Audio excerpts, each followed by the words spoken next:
everyone, Grace here, where I talk about credit card points, hacks for travel, and sharing all of my tips on how do I get to travel for free.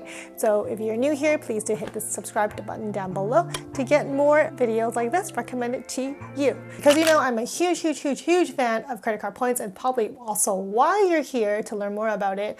So what if there was an easy way to turn your every single purchase into more credit card rewards, points, or even cashback? Once again, thank our video sponsor for today, Kudos, your new favorite browser extension that is a free AI-powered smart wallet that helps you unlock more rewards and benefits from your credit cards when you shop online. And who does not love shopping online? There is no more leaving money on the table. Kudos automatically picks the best card to use at over 2 million stores across the states to guarantee you that you're always earning the highest rewards, points, or cashback. With their new partnership with the Points Guy, you no longer have to be wasting time finding the best offer. Kudos will help you discover the new credit cards and also give you access to the best sign-up bonuses available. So if you know about sign-up bonuses, you're in the right place. And one more thing is that you'll never have to fill out your credit card info again. We all know that feeling of typing in those dreaded 16 digits and then pulling out the card and all of that. No more. So it makes shopping even easier with autofilling, just one click. Simple as that. You can think of it as basically Apple Pay, Honey, and NerdWallet all combined into one extension. So the best part is that it is absolutely free. Okay, for you. So if you're ready to start turning all of your purchases into more rewards, then do click the link down below and use the code GRACE to get $20 back after your first eligible purchase across any of the 2 million stores that are available with the Kudos plugin. So it is time to start getting more out of your credit cards with Kudos. And it is time to share my upcoming plans with you and the points that I have accumulated as well. Here we go.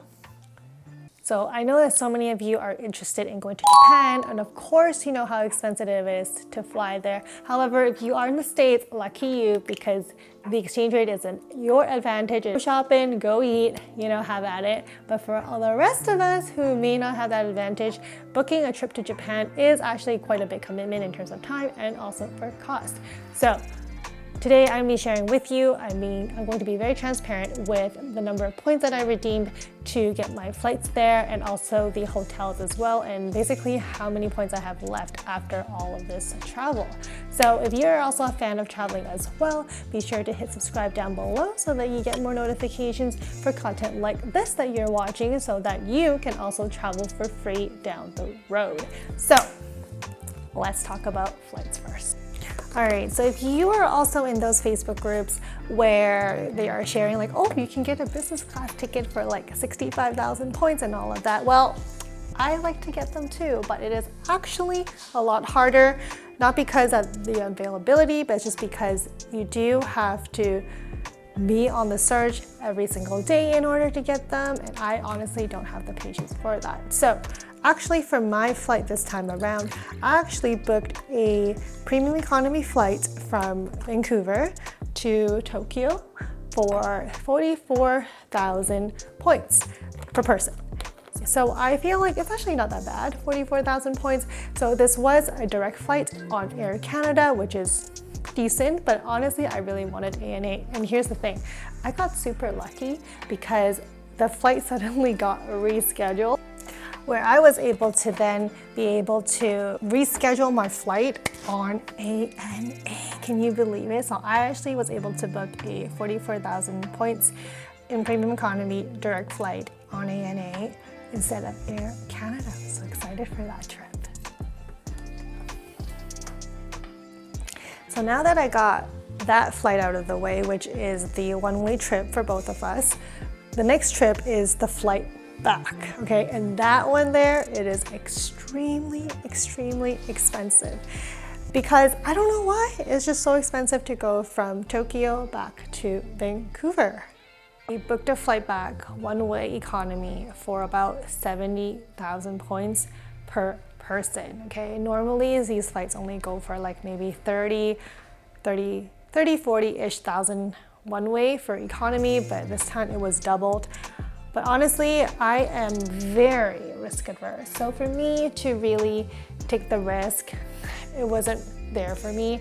So I basically booked the flight for both of us for 70,000-ish per person, just one way back. So you might be thinking then, is it still worth it then if the return flight is so expensive?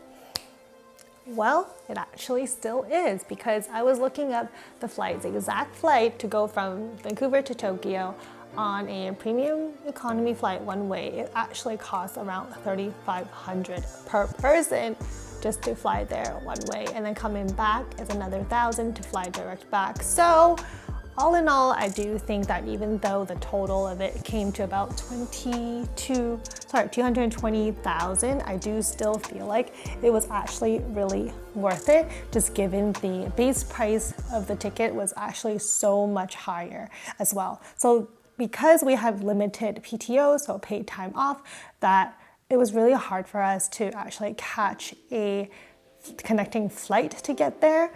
So the preference was obviously nonstop was the most time efficient for us, and which is the reason why that these points are actually not too bad and the flights are generally more expensive. So all in all, that is a round trip flight covered. But we are also flying internally within Japan as well, and for that, I actually used a different credit card. So to get the flights within Japan, what I actually did was I signed up for credit cards that gave me Asia miles. Is that if you do earn Asia miles, you can book domestic flights through the Cathay Pacific site. So what I did was I hopped into Cathay Pacific, found out how many miles it took to fly domestically within Japan. So let's say from Tokyo to Fukuoka, that was the amount that I needed. And I found that to be actually way cheaper than booking a flight. And because it is with JAL, Japan Airlines, I am then able to also bring luggage with me, whereas if I was to book economy airlines, like just those super short flights like Peach, for example, I don't think baggage is actually covered, so I would actually need to pay out of pocket to get my luggage there with me. So now that we have the flights covered, it's time to talk about the accommodations. So, okay, this is the story, okay? So we're gonna get comfy, this is the story. So basically, we had about 300,000 Marriott points saved up, and we didn't really need to spend all of it in one go, for instance, like to go to Fukuoka, but we did. And we booked the Ritz Carlton in Fukuoka. So mind you, I know this is a splurge, but we were able to book 5 nights at the Ritz in Fukuoka for under 300,000 points. So I have never ever stayed there. I've never even stayed at like a 5-star resort, hotel kind of thing. So for me, this is an absolute treat. But for any of you who have been to the Ritz, do leave me comments down below, like what's the tips? What should I take advantage of? What's it like? What's the service like? Things like that.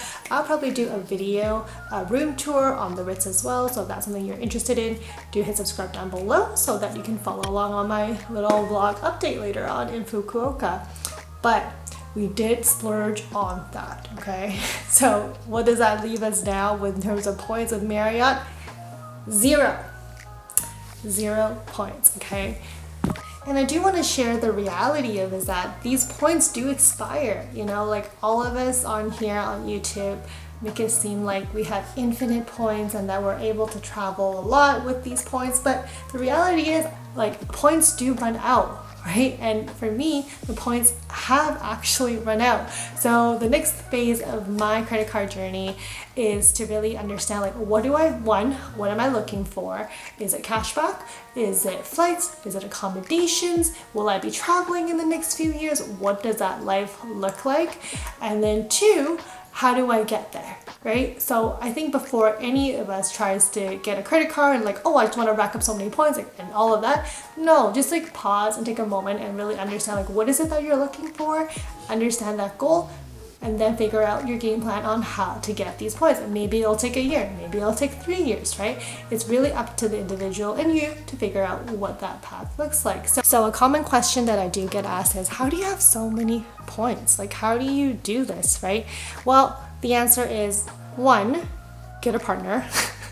Actually, I think it actually helps if it's two-player mode where both of you are racking up points and trying to maximize and optimize your spending to meet these points requirements. I think that's very important, right? And two is just to be very goal oriented, I would say.